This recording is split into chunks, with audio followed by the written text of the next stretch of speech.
Warning. If you might be offended by foul language or off-color jokes, now is the time to kindly fuck off.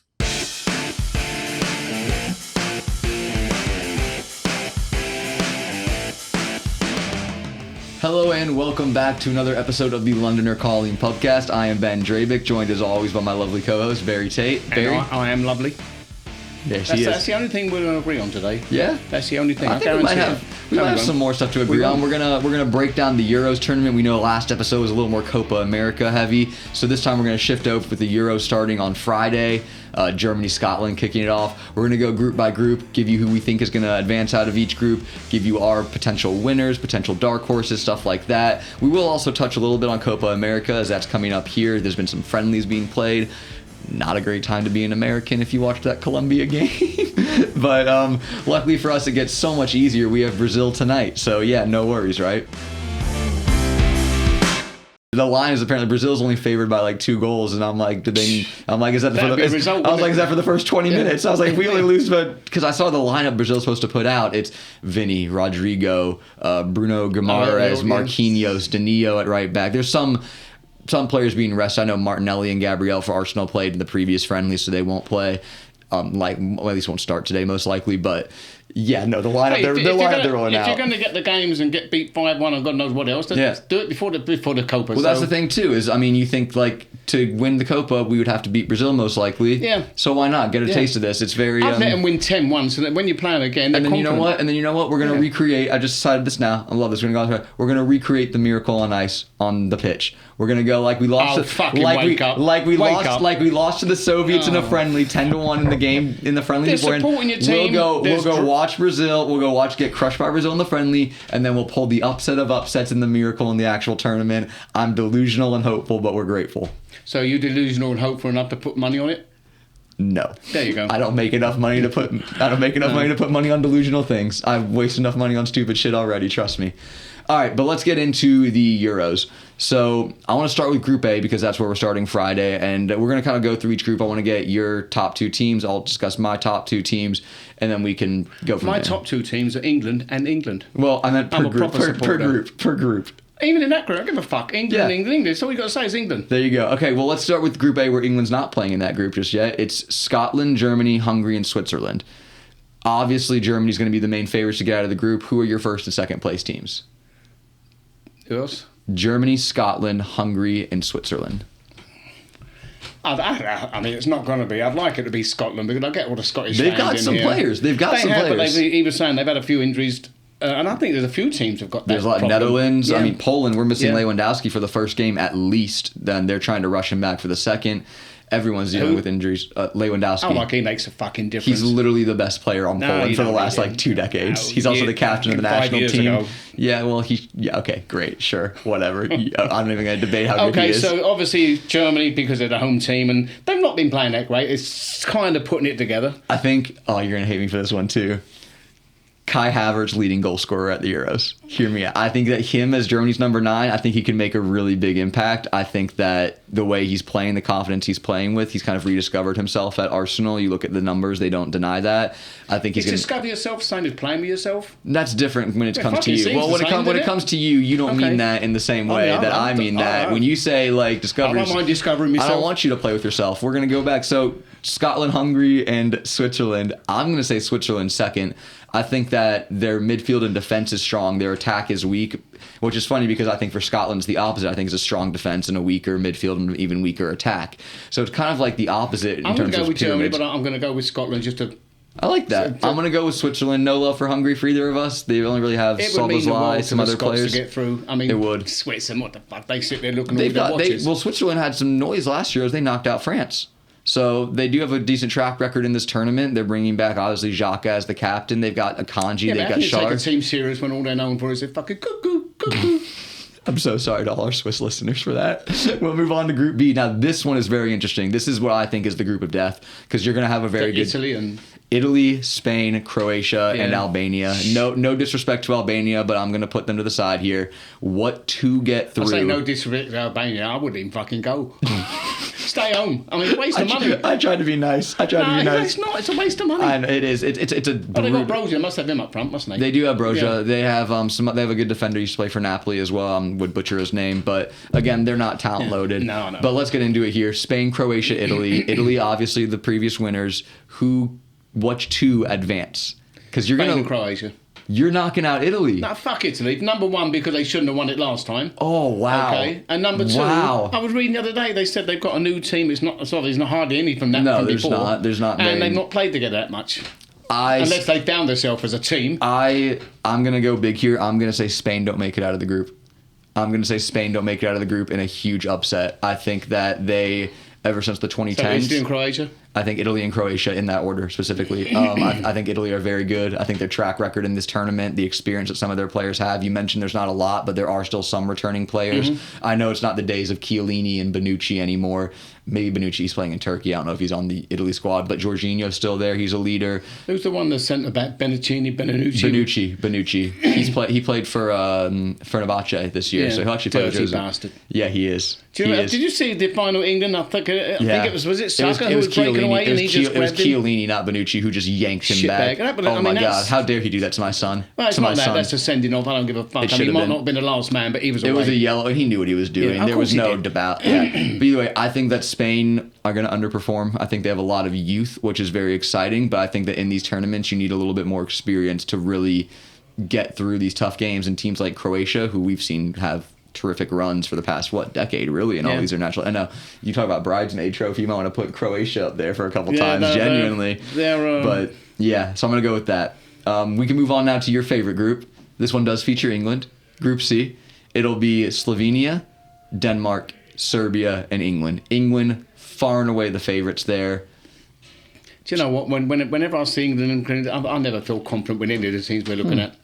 Firstly, I don't know enough about the opposition to voice an opinion, and if they're good, they're great. Most of the players and all the other teams play for various teams in Europe. Mm-hmm. I would say Slovenia and Serbia typically don't have the European 11 that some of these other teams can roll out. Yeah. Denmark does. They had a very poor tournament last international tournament, but they have the talent. They have good players. You have Christensen playing for Barcelona, Schmeichel. It's just that one. You just got to do that one game. I mean, obviously, I hate watching the first games because the first games you're trying not to lose. Yeah. Any of you. Yeah. Because then if you lose, you're in the shit. You want to set yourself up. It's about building up. Yeah. So I never enjoy the first game because they're always too cagey. Mm-hmm. But they should go through England. But I think they should win the group. I think they should win the group easily. I think Denmark's the only team that should challenge them. I would say Denmark. I want to put them in second place, but I think I'm going to go with Serbia in a bit of an upset. I think Mitrovic can make some noise. I think Milinkovic-Savic is a terrific midfielder out of Lazio. He's been there forever. They have other defenders that play in Europe as well. So. They do. You say some stupid fucking things, don't you? Some of these countries have other defender. What is it? Of course. That play in Europe. I meant that play. You didn't say that. I did, actually. If you listened, I did. We literally have it on film. So you backing him?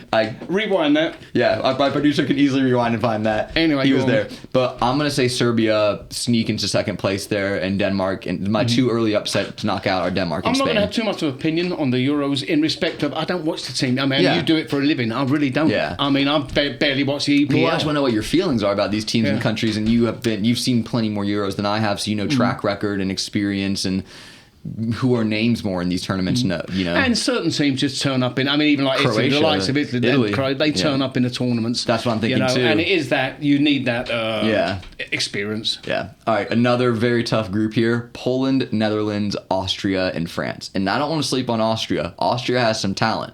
They got Alaba. They have oh my God, I'm just blanked on his name. So obviously France are favourites there through. France are favourites. And then you've got Poland, Netherlands, and Austria. Netherlands, Austria. The Netherlands have had a couple of Netherlands. I texted you last night. Frankie De Jong, Yeah. huge name for them. Barcelona midfielder and the Atalanta midfielder Cooper Martinez, I believe. Does he play for? Who does he play for? I believe he played for Atalanta. Okay. I believe, or at least he used to. I know he plays in Serie A. But the Dutch though. I mean, they have millions of fans follow them. They always look like they're going to do it. I mean, even in the World Cup, they kind of. But was it? They lost Argentina. They lost Argentina in extra time. Yeah. that was a great game. The 2-2 late goals and went to penalties. And there was a little bit of controversy. There was more than a little bit. Well, I was watching this. DePaul. Yeah, when he kicked the ball up. They don't like each other. It's been going on for years. When DePaul was in that play in the World Cup, when the ball was going out of bounds, and DePaul for Argentina just smashes it out of bounds, but straight at the Netherlands bench, and that got everyone up in a frenzy. And again, he knew what he was doing. It was cheap shit. He was frustrated. But the Netherlands missing 2 big midfielders. Poland's going to miss Lewandowski for the first game, like I mentioned. They're trying to rush him back for the second. If both these teams are depleted as they are with injury, and I think Poland is obviously weaker than the Netherlands on paper, don't sleep on Austria. Don't sleep on Austria. Sabitzer, Alaba, I'm blanking on his name, but he plays striker. Arnautovic. I was just going to say that. Used to play for Stoke, actually. Anonymous. Used to play for Stoke. Everyone that has success in these tournaments has one former Stoke player, by the way. If you look at Madrid, Joselu. If you look at when Bayern Munich won it, Champions League, Choupo-Moting used to play for Stoke. When Liverpool won, Shaqiri used to play for Stoke. There is something about having a former Stoke City player on your team. He was the Swiss Messi, wasn't he, Shaqiri? Shaqiri was the Swiss Messi. Yeah, 2 foot tall, wasn't he? Yeah, he still is. Playing in the MLS, actually. He's playing for Chicago now. Yeah, I was reading the yeah. But I wouldn't sleep on Austria specifically. Although Netherlands, I will say their defense is ridiculous. You're probably going to start Ake at left back, Van Dijk. You're going to start De Ligt, and then you're probably going to start either Gertruda or someone else. Who's their goalkeeper? Anybody we know? Sillessen. Who? Sillessen used to play for Barcelona. Okay. Yeah, he's good, not great. Maybe it might be Flecken. He plays for Brentford. I don't know who they're going to start. Flecken. Fucking. That's what you said, wasn't it? Flecken. Oh, Flecken. We're there. We're there. He plays for Brentford, but that's got to be fucking horrible. You're in somewhere. Mr. Flecken, Mr. Flecken. Oh, catch the Flecken ball, right? Yeah, Flecken, your turn. So I think they're very strong. They also have Van de Ven in defense from Spurs, so I know the Spurs fans who listen. I've still got schoolboy. I've still got the humour of a schoolboy. You do. You absolutely do. I know that isn't actually an English thing. An Englishman, he doesn't get past 14 years of age his humour. It's with him for life. Stays. I'm not saying it's everywhere, but in England, they never grow up. I know Spurs fans will get mad that I didn't put Van de Ven in that starting back 4, but if he was better, I would have. So, simple as. We can move on to Group E. One of my teams that I know they're ranked highly, and I just don't think they're being talked about, is Belgium are in that group. Slovakia, Romania, and Ukraine. I think it's a cakewalk for Belgium, respectfully, to the other 3 countries. I think that there's just a difference in class between them. So who's with them? Ukraine? I gotta go with Ukraine. I think I'd like to go, obviously, because of all the shit they're going through. I also just think they're better. Also, they're out there fighting for not just for their country. Yeah. I mean, they're fighting. They have something to prove. Oh, yeah. It means something to them. And also, I think that if you look at the talent levels of those other 3, Slovakia, Romania, Ukraine has more players that have played at a higher level. You look at the likes of Zinchenko. You can look at Mudryk. They've got players that play in top leagues. They got leaders. I think that they're in a decent spot. Last group. So I'm gonna put Ukraine through as well there. Yeah. So Belgium and Ukraine. Turkey, Georgia, Portugal, and the Czech Republic. Again, on paper, this looks like a cakewalk for Portugal, doesn't it? And I'll put them through. I think talent-wise, they're up there with some of the best names in the world. I don't think they play the best football in the world. He scored 2 goals yesterday, didn't he? Ronaldo? Yeah, he scored a banger with his left foot. Did you see that? I didn't watch it. It was against Ireland. He was cutting in from the right, a little chop, and then just bangs it far. But I was like, oh my God, 39 years old. Good God, man. Like, he's still just unreal. So I'm going to put them through, and we're looking at Turkey, Georgia, and the Czech Republic. Georgia's obviously going to be very reliant on, I'm not going to get this name right, but the guy from Napoli, they call him Cravadana, is what they call him, like Maradona jokes. What do you say? I'm not even going to try to pronounce his name. I could show it to you, and you would think that it's gibberish. Spell it. No, I can't. Okay. But Larry, get someone else next week. Yeah. I'm fucking. I try and be as professional as I can. Professional as you can. Yeah. What's his name? Oh, fucking hell. That's what I thought. So, yeah, the Napoli. We'll call him the Napoli guy because we were both butcher his name. He's going to be very reliant for them. They have a decent goalkeeper as well who's getting some traction in Europe. I don't know if it's enough. The Czech Republic, again. The Swiss goalkeeper, if you can remember, is he the one who's played for... No, didn't they have one that played for Arsenal for a while? Swiss? Yeah. No, we had a Polish goalkeeper. I'm trying to think. Anyway, it doesn't matter. Go on. But yeah, so I think that Turkey has a really good shot to kind of avenge what they didn't do in the last Euros. If you remember from Euro 2020, 2021, COVID. Everyone was talking about Turkey's the dark horse. Turkey's really good. They got some players. They're really good. Did they go They straight didn't win a out? fucking game. Yeah. They didn't win a fucking game. So I think they have something to prove. I think that they have a group to prove it in with the opposition available. I think I could even, and this is very out there, don't be shocked if Turkey get a result against Portugal. I know that I could get Well, swamped they for got that. Portugal. They got Martinez is their manager. I'm not sure about their manager, but they have talent galore. But Martinez. Yeah. Oh yeah, it is the Belgian Yeah, manager. yeah. You're right. Yeah, they have talent galore at every position. You Yep. think of like who plays at top European leagues. Speaking of that, I wanted to touch on who's most represented club-wise at these Euros. Would you like to take a guess? I'm gonna cover my notes here. I know so you it's can- not Chelsea. You're not in the top. No, no, I one, know two, we're not. 3, 4, 5. Hey, I have 7. Chelsea weren't represented in the Premiership. Yeah, Yeah, Chelsea- that fucking thing. I wouldn't worry about it. I have the top 7 teams here. Would you Is like? Arsenal up there somewhere? Arsenal is 6 on the list with 11 players represented. So who's the top? Would you like to I guess? don't fucking know. Just Man tell City. me. Man City. Oh, yeah, Man sure, City yeah, with of course 14 so, yeah. players. Would you Silly like to guess anything else? Or want me to read you the list? Man City. There's 7. You have 1 and 6 right now. And you talk, and it could be anybody. This Real is Madrid. Euros. Real This- Madrid. Real Madrid is 3rd. Okay. Dortmund in there somewhere. Dortmund did not make the list. Oh, There- come on, I'll give you this. keep saying Okay. it, guessing. Number 2 is a Serie A team. Number 4, this is really a giveaway, is a French league team. And then you have 2 more German clubs. So you got PSG, PSG are 4th. That was the giveaway. and you got 2 what? You have 1 Italian club at 2nd, and you have 2 German clubs at 5th and 7th. That's all you have left. Does that have to be Inter? It is Inter. Yeah, it's not Inter is Juventus 2nd. anymore. It would have been Juventus It years used to ago, be but- Juventus, yeah. but no, Inter's definitely taken that step. Yeah. So 2 German clubs left. The obvious one, Bayern Munich. Yeah. Bayern Is Munich it right above Leverkusen? Arsenal. They got people in there. It's Leipzig, actually. RB Leipzig. That begins with an L. I was close. Well, they got 10 players at the Euro, so someone apparently Yeah. they got the 7th Well, place. obviously, because a lot of Germans, they got a lot of the Eastern Europeans in there in that group. In that. Well, I think it's a pretty well represented Yeah. list. I mean, other than the Spanish league, you have major leagues represented here. The big thing for me is you look at the 2 clubs Have that you done play. the same thing for the Copa? Who's got the most I did it represented for players? I did it just for the Euros today. But I still don't think Chelsea have that many in there. I don't think you No, do. we haven't, You don't no. have many South Americans, do you? Which actually suits me. We need to concentrate on the league next year, not have them It's- getting there late. And It's yeah. June. It's June 12th. Aren't you happy? I mean, it's nice to see your players playing for your country, but you're kind of happy when they're not. So I'm not for gonna lie. next season. On that note, right? So for France, right? Arsenal obviously sends Saliba to France. Yeah. He played every minute of the Premier League for us this year. The only outfield player to do so for us. The first to do But that. he's not in the team, is he? You said he doesn't So want to play. he's not. So he played against Canada in a friendly. 0-0. 0-0, but he was man of the match. He was brilliant. Got man of the match. France then comes out. The manager says, "Yeah, we're going to start Upamecano and I forget the other center back at the moment, Konate, I think. So they're going to start basically not Saliba." I saw that it was in some Arsenal fans. "Oh, but he's so much better." He just, I go, "Hell yeah, baby! Enjoy yeah. your front row seat. Rest up, buddy. Get some ice when you're on the bench." Well- I like for me, it's like I care about my club a little bit more, and so I don't mind seeing my players not With the play. managers, they have to put who they think actually gel. It's not the best players. Like No. in England in 1966, there was Jimmy Greaves, never made the team, and he was the best player in England at the time. But it doesn't fit the style. They won it. It's just it doesn't fit the style. That's what And I it think is, that you know? goes both ways for England too. When you look at some previous England tournaments, and Yeah. you people question Southgate, why this, why this.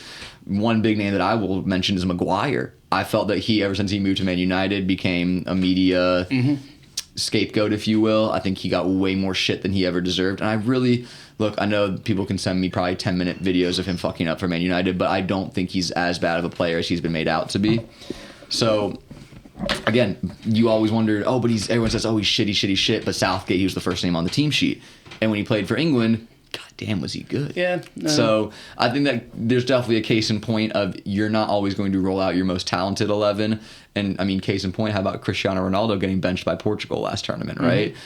No, That's understandable. You can't put him out there for 90 minutes yet. No way in the No. world. Like they said, the But- league he's playing in, he's not running up and down. And I'm sorry. No, he's not. Yeah. It's not a high level league like he was. And with all due respect, like you would though typically expect you would start Ronaldo and sub him off, but now it looks like Portugal's kind of started going the other way. It'll be really interesting to see because he's in fine form, like you mentioned, scoring twice.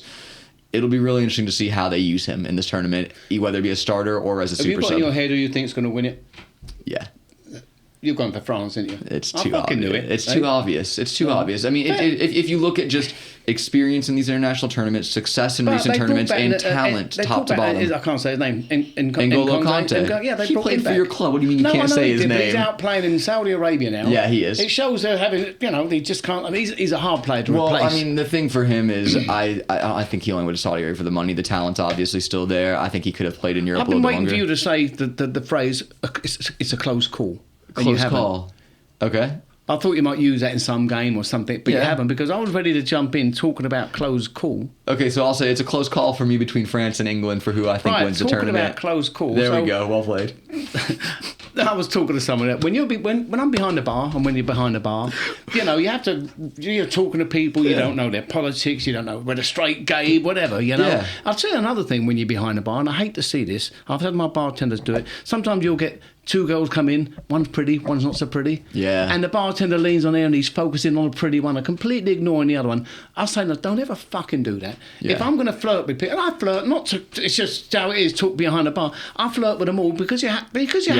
And you have to think, see that poor fucker sitting there, and I flirt with them all. So, having said that, so I was talking to two women at the bar once, and one of them was a heavyweight. I mean, she was. Yeah. Took up 2 bar stools, her arse. Anyway, so I'm talking to both of them, and one of them got up to go to the bathroom. Yeah. And the heavyweight said, "Oh, can I ask you something?" I said, "Yeah, what?" She said, "Well, I need to whisper it." So I leaned forward and she said to me, "Have you ever slept with an Englishman?" No, she said, "Have you ever..." No, she said, "I've never slept with an Englishman." Okay, there you go. I said, "I have." I couldn't think any quicker if I tried. And that did it. I mean, it did. I messed that up. But she did. She said, "I've never slept with an Englishman." I said, "I have." I saw on there's a funny story. I'll give you this one. I saw this one on Twitter the other day. This woman, she was a stand-up comedian. She was doing a routine talking about homeless people, and she said that just how confident they are whenever they speak to you, just like maximum confidence. And she said that one time she was outside a bar with her friend, 2 friends actually, and they were lighting cigarettes up to just have a smoke. And this homeless man just approached her and goes, "A beautiful girl should never light her own cigarette." And she was like, "Oh my God, like, okay, all right. So he lights her cigarette, he lights her second friend's cigarette, looks at her third friend, walks away. She said that friend quit smoking because of it. So know what? Okay, silver lining. I mean, it's being funny, but you have to think of people's feelings. It is kind of funny, but yeah. Actually, another time, talking about close call, so I'm at the bar, this customer came in, I've known for years, and she brought in a co-worker who happened to be gay. Yeah. I'm behind the bar, I don't know if I told this, I'm behind the bar, I'm chatting to them both, and then she got up, again, she went to the bathroom, and the gay fella's sitting there, and he said to me, "Can I ask you something?" I said, "Yeah." He said, "Have you ever taken a walk on the wild side?" And I said, no, mate, it's not my cup of tea. He said, "Oh," he said, "you should try it, you might like it." I said, "I fucking wouldn't." Yeah. How the fuck can you say that to someone? You should try it, you might like it. Oh, fuck, either you are or you're not, you know? Yeah. "Oh, yeah, I'll give it a try, mate." In you go. Fucking Jesus Christ. Anyway, no. In you go is insane.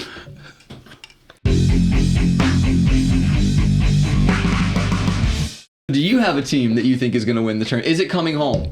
Is it coming home? No, don't. I don't even want to hear that song. I don't want to hear that phrase. It's coming home. No, it's fucking home. Why do you hate that? It's never come home since 1966. If that's, Did you know the World Cup got stolen when it was in England? No. See, I knew it. Because it was a different type of work. It was a different shape. Because when you win it 3 times, you get to keep it. Brazil kept the original one. They won it 3 times. Yeah. Did you know that? I did not. I know they've won it the most out of any. I didn't know they had to keep when you the win trophy. it 3 times, you're allowed to keep it. Find out if that's still a rule, because it's a good one. Anyway, Brazil kept it, but it was in England, and it was on display, and it got stolen. They know who stole it? No, but some dog found it. Sometimes I took his dog out for a walk, and he sniffed in the bushes, and the World Cup was there. Yeah, I forget the name of the dog. The dog was famous for fucking years, you know. I'd fucking lose my mind if I just went for a stroll and found what England felt. Can you imagine fucking finding the World Cup like on a walk, like the literal fucking World Cup? I'd run around, hold it in the air for at least 10 minutes and then call the police. Oh my God, I wouldn't give it back. That's going in my apartment. I'm buying a shelf, I'm getting a little plaque, that's staying there. I'd be out there, funny, I'd fucking put this on TikTok. You get found really quickly. No, it did, it got stolen, I forget the name of the dogs, but anyway. So you don't think England wins it? Who do you think wins it then? We just went through that. England will win it if we steal it again. Okay. Who do you think actually wins it? Who do you think actually wins this? I'm not going to say I'll never say the French. You don't want to say France? No, I'm going to go with England. I like that. But do you think France, but you can't say it? No, I don't. No, I want the fuckers before the final. No, we get before the final, they're out. Well, you had that chance in the World Cup, and Harry Kane made sure that ball got sent to Narnia. So on the PK, he actually missed on purpose. I heard he had a holiday booked the next day. Yeah, didn't want to miss it. He didn't think he was going to be that far. Yeah, it's crazy. No one talks about it. In fact, that ball got to Greece before he did. That ball probably going to win a trophy before he does too. I don't know. We'll see. I think England probably have just such an easy group for them when you look at it on paper. I feel like it's such a good path for them to get through with the opponents. And France, I think, have a much tougher group, obviously, with the Netherlands, and Poland's a decent team and Austria's a decent team. That I think the wear and tear on France could be a little bit greater. England also very deep. But there's so much that comes into play. I mean, obviously a team have to click at the right time. Injuries. Then there's injuries. I mean, it could be anything, couldn't it? And then there's play styles. Yeah. Literally something as simple as a bad PK call can ruin your entire tournament. So are you going to get that with the VAR and everything there? So how can you get a They bad should call? have good VAR. I mean, they'll have everything there, won't they? I they can't have see to. anything They where- have to. where There's no expense If it's a spared. penalty, it's a penalty. There's no expense spared for the VAR for these tournaments, so I got to go with that. Do you have a dark horse? A dark horse in this tournament that you like? I know we talked a little bit earlier about this, and I mentioned Belgium because it's not being talked about, but I want to get away from the top teams. Do you have anyone in these groups that you think could really surprise someone?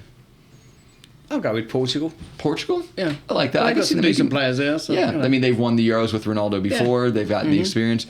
Was it Denmark did it one year out of the blue? I mean, Denmark made a didn't run. They Greece made do a it crazy once one. as well? Greece won the Euros. Yeah, I know. But Greece so was- did Denmark. They Yeah. won it once, and then nobody. In fact, they only. I think they made the Euro out of a technicality of some sort. Yeah. They didn't make it. Some team got slung out, or something happened, and they got into the Euros and won it. Yeah, it's crazy. I saw a meme the other day, and it was like an England flag talking to a Greek flag. It was like, "How the hell did you win a Euros?" And Greece is like, "Oh, you don't have one of these?" And it's like, Yeah. you think about the I like, got to be Greece honest, versus how England. the fuck would you have it? No Fucking one would. Greece. I'll tell you Greece. what. Greece winning the Euros, you got more. I'd put more money on Leicester City winning the EPL. I was about to say that's a good It's comparison. Not, that should never happen. Leicester had a bigger chance. I'm going to also shout out Ukraine as a surprise team. I'm going to shout them out with the passion they're going to be playing with for their country. Their group outside of Belgium, Slovakia, and Romania are beatable for them. Yeah. They sneak in. You never know what can happen in a knockout stage game. Watch out for Ukraine. Just for their people, I'd love them. I mean, if anybody, I'm not saying they're going to win it. I don't think they will. But if ever they got I just want them to get as far as they can. You know, Yeah. they're going through so much over there. Yeah.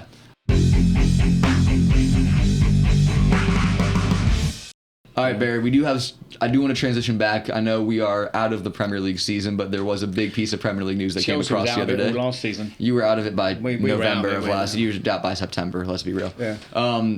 Big news coming in though.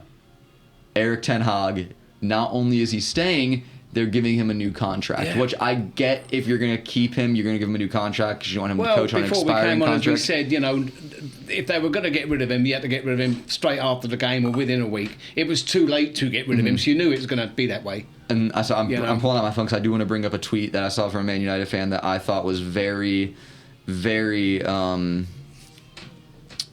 relevant because some Man United fans were talking about how happy they were.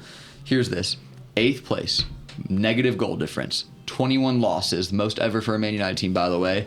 15th in the league. If you look at the underlying stats, that's where they were supposed to be. Out of the group stages in the Champions League. And all of that has been brushed aside because they drew Coventry City in a semi and managed to shithouse a win against Man City in the final. And when you think about it, that's their lowest ever Premier League finish, their most losses in a Premier League season. Like I mentioned, negative fucking goal difference. You played 36 games and you scored less than your opponents. And with all due respect, you're Manchester United. I mean, you know, you could throw in that they had a lot of injuries, but Everyone has injuries. And you're going to get them again. You're benching your £100 million winger because he's so shit. Your new striker. Are they get rid of him? What? No, they're trying to. But I don't think there's going to be many buyers. Your new striker, I don't even think Hojlund broke double-digit goals in the Premier League this season. Again, that's 70-odd million. Your best player was an academy kid, Garnacho. Rashford was getting benched this year, your former academy. So, main point to say, things aren't good. I know he was injured. Then you got Mason Mount. I mean, he didn't do anything. fucking I know play. was He didn't injured fucking most of play. it. So Yeah. I don't want to judge him just yet because again, there's no sample size really for him at United. But elsewhere, McTominay was saving you games and he wasn't even starting. He's having to play striker. Casemiro, sweet baby, gone now, isn't he looked like he was playing a charity match for the last 3 months of the season at center back. We beat them because he was so fucking lazy and kept us onside. And I watched other games too when they got battered by Palace. Anyway, I'm happy they kept him. We all are. Everyone else is happy, but I just don't get it. I don't get the decision from Man United. I think that he should have been sacked immediately, no matter the result of the Man City game. But yeah, man, I just want to touch on that too, because that's a huge piece of news for the Premier League and everyone else. It also lets Man United kind of advance past that we know who's in charge thing and start looking for players. And I think that if they sign the right players, a new winger, new midfielder, and they need another center back, in my opinion, but they need all three of those to be Was elite. it a case of obviously he's having the injuries and he's had to change the way he wanted to play, or is that how he plays anyway, or did he look like he didn't have a clue? Which most people say. I get. Sometimes I would see his strategy in terms of pressing or in terms of laying off. But overall, as a whole, there were way more games where I saw Manchester United this season lost than I did see it with specific style. And look, Who else has got new managers now apart from now? well, so Chelsea the other news is that Graham Potter is being interviewed by Leicester to come back to the Premier League. Graham okay. Potter is apparently the leading candidate over in Leicester. So Leicester have a new manager, Chelsea have a new manager. Man United have the same manager. Going into Leicester, you know they're going to be docked points. You know they can't spend any money. Yep. I mean, as much as you want to get back in, that's going to be a hard one. That's probably half the reason that geezer left, the last manager. I mean, well, also Chelsea are going to give you a much larger salary, a much larger budget to play with, and you're going to be in Europe too. So it's a big career advanced move for him. But yeah, I think that the Leicester job is kind of like going and sitting on a chair that's set on fire already. I wouldn't go to another team just for money. I'm not that way. But money's not my god. But hear me out. If you're Graham Potter and you go to Leicester and say you do a job and you keep them up, do you know how many clubs are going to come knocking on your door giving you whatever wages you want to be their manager? So it's kind of a catch-22 where if you can save them from this burning fire... I'm butting in. Talking about money's not my god. Yeah. I had a mate of mine, Dickie. Okay. English fella. He was telling me his brother was a chronic gambler. Yeah. I have a lot of friends. He said, but when I lived at home, he said, I did a job one week. He said, I got £300 cash in my pocket. He said, I went out Friday night. I've had a few too many. The next morning, I woke up late. And he said, my fucking trousers were on the floor. He said, I went to go and get them. The fucking money's gone. He said, my brother, he said, I rushed down to the betting office. He said, I've got there. He said, oi, give me the fucking money. Yeah. He said, it's gone. He said, what do you mean it's gone? He said, I got him against the fucking wall in the betting shop. He said, it's gone. He said, what do you think you said to me? He said, Dickie, it's only money. He said, yeah, but it's my fucking money. I love how gamblers get it. What's only money? Oh, gosh. Anyway. I don't do the sports gambling, but I have a lot of friends that do, and yeah, I'm glad I don't. But now it's on anything. Who scores the first goal? Who wears odd socks? Oh, you could bet Lord. literally who leads by the first quarter. And also, it's crazy too that the networks, ESPN, has their own betting company, and like all these other networks are sponsored by betting companies. You talk about the pandemic and epidemic. That's another one that's spreading across this country like wildfire. They're trying to do it here. I would imagine Cuban sold the Mavericks because gambling's he coming wants to get into somewhere. the gambling thing, and you can't own a team and also own the gambling casino. It's a conflict of interest. It's going to come eventually, but if you want to gamble, you're going to find a way. It doesn't matter anything in life. Easy. If you've got an addiction, you're going to find a way to feed it. Yeah. You know, it's just too easy. But anyways, I feel like that was a good Euro preview. So I'm going to go with France. You're going with England. I feel like we're both there. Your surprise team is Portugal. Mine's going to be Ukraine. We've got our group winners. Again, the most represented teams, just to recap everything for everyone. I could have gone for a real surprise. I could have gone for Albania. That would have been a fucking surprise, wouldn't it? I would have asked you what drugs you were on if you said Albania to win the Euros. I should have gone for them. Yeah, you should have. Can you imagine if I got proven right? Oh my God. Thought I was a genius. I don't think I would have ever showed up on this pod. If you had guessed Albania and come the end of the summer, Albania wins the Euros, and I get back from work and I'm come here, I don't think I would show up because I don't think I'd get a word. I wouldn't show up anymore because they would have made me king of Albania. I don't think I would have gotten a word on the podcast for the next that hour. It would have just been you being like, watch this. Do you know where Albania is? Yeah. Okay. Yeah, Europe. Well, I fucking know that, prick.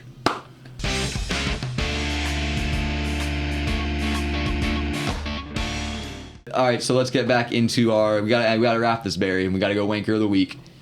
We gotta go Wanker of the week. Do you want to start it off? Do you want me to start it off?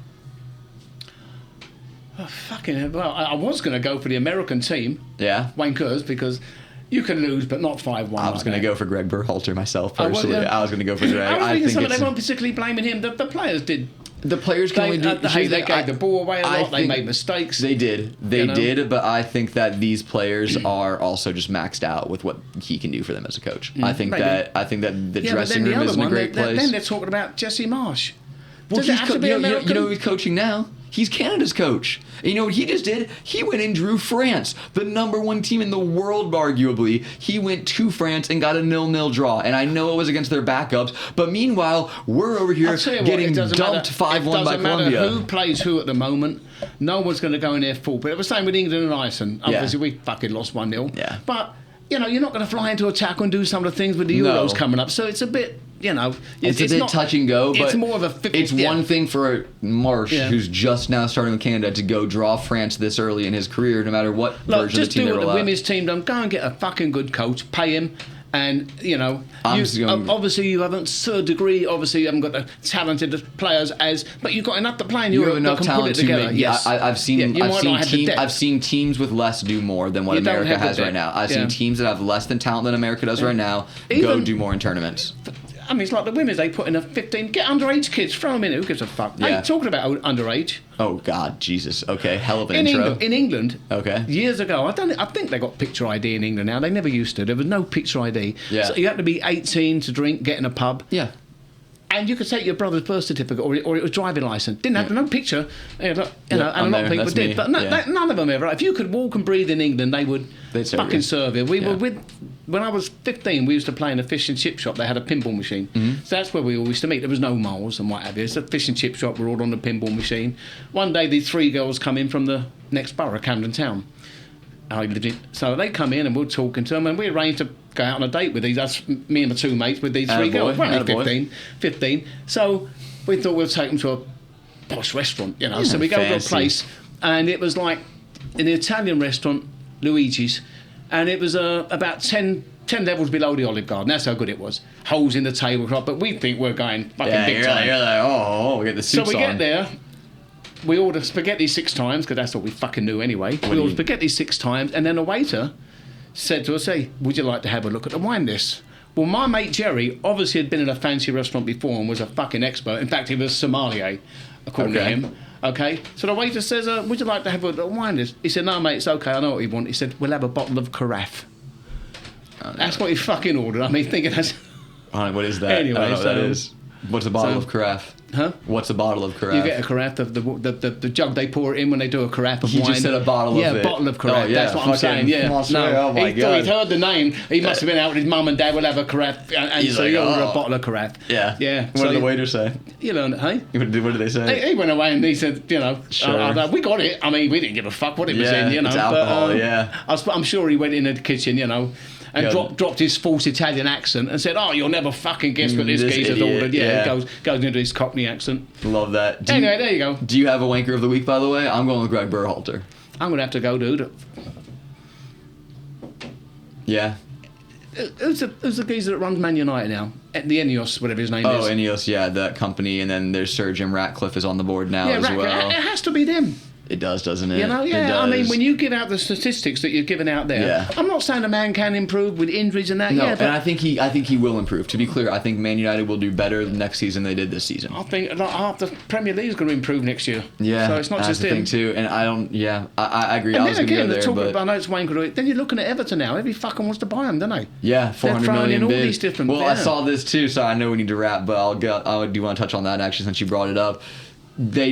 Obviously the Premier League is going after Man City, and there's certain clubs supporting each side, and everyone was kind of surprised that why was Everton on the Man City and Newcastle side, and I think we just got our answer because the Saudis are trying to buy them for 400 million. An American, my prediction, an American is going to buy the Everton team. And then they'll get relegated? No, I know. Do you know why? Why? Years ago, when this American bought London Bridge, and it's in California now, evidently somewhere. Okay. Arizona. They set it up somewhere. He thought he was getting Tower Bridge, which is the one that opens. It's got 2 towers. Yeah. People think they call that London Bridge, a lot of American, but it's not. London Bridge was just a regular bridge. So he bought London Bridge thinking he was getting that. That's why an American's going to buy Everton. Because someone's going to say to him, no, it's only $4 billion. He said, team from Liverpool. Yeah, I'll have them. Yeah, I'll take Liverpool. Yeah, they're changing coaches. What's with the blue shirts?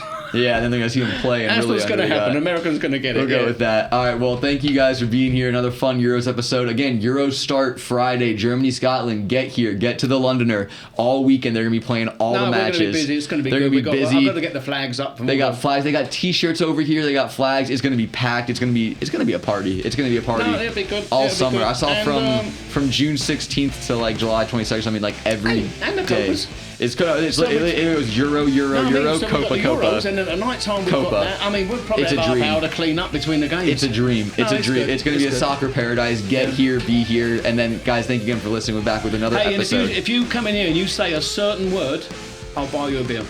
What's the word? I'm fucking telling them, am I? There you go. All right, try to figure out the word, guys. We'll see you next week. Thanks.